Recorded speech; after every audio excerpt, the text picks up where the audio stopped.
Hi, I'm Quinn Corey from Thunder Soccer Club in Howard County, Maryland, and welcome to Short Shorts, where we talk everything youth soccer. On today's episode, we're going to be looking at players advocating for themselves.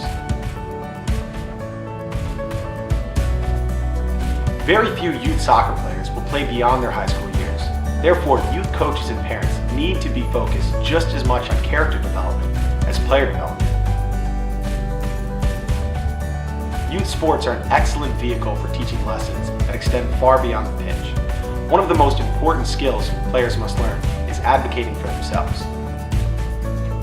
Far too many young players do not have the confidence or the skill set to advocate on their own behalf with coaches and other authority figures in their lives. This inability runs the risk of carrying beyond sports and beyond childhood, causing real difficulties later on.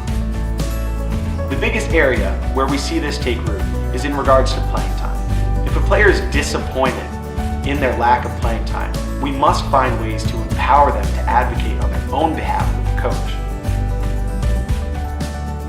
I am much more responsive as a coach when a player comes to me on their own asking for things to do and improve to increase their playing time. This also ensures a player is hearing what I have to say from my own lips rather than it being relayed to a parent. It is much more difficult for coaches to help a player and build a trusting relationship when the player's concerns are delivered in an angry phone call or email from a parent to a coach, or even more so when those concerns are delivered over the head of the coach to a director of coaching or an athletic director. Straight from the player to the coach is always best. The more links we can take out of the chain, the better and stronger it's going to be. Here are some tips to help players in this process.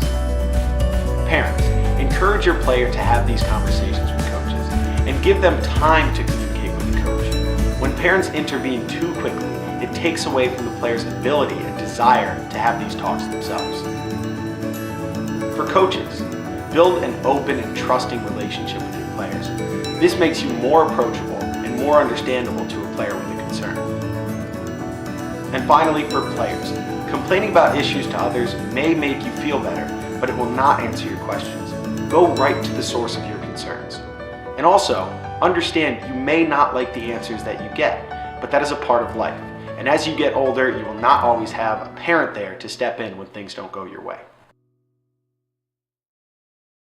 Always remember, we are trying to build better people, not just better players. And players being able to have tough conversations and advocate for themselves will make for a much brighter future. Thank you for joining us today on Short Shorts, and we'll see you next time.